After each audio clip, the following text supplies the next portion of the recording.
தனுசு ராசியில் பிறந்தவர்களுக்கு இந்த பங்குனி மாதம் எப்படி இருக்க போகுது அப்படின்னு பார்த்தீங்கன்னா, பொருளாதார மேன்மை கண்டிப்பாக இருக்குங்க. 11ஆம் இடத்தை குரு பார்ப்பதால் நீங்கள் தொட்டதெல்லாம் தொடங்க போகிறது, தொடாததெல்லாம் தொடங்க போகிறது. பணம் பல வகையில் பையை நிரப்பும்.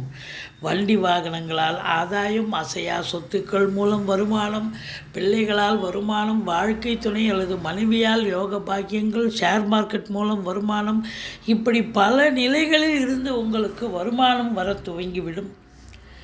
குடும்பத்தில் நிம்மதி, சந்தோஷம், குதூகலம் ஏற்படும். வாழ்க்கை துணை அல்லது மனைவியால் கூட யோக பாக்கியங்கள் கிடைக்கும். வெளிநாடு செல்லவிருக்கும் அன்பர்கள் தாராளமாக செல்லலாம். தொழிலில், உத்தியோகத்தில் கேட்குற இடத்துல கடன் கிடைச்சி தொழிலை இம்ப்ரூவ்மெண்ட் பண்ணுங்கள், நல்ல வளர்ச்சி அடையும். மற்றபடி டென்ஷனாக இருப்பீங்க, உறக்கம் வராது, வேலைக்கு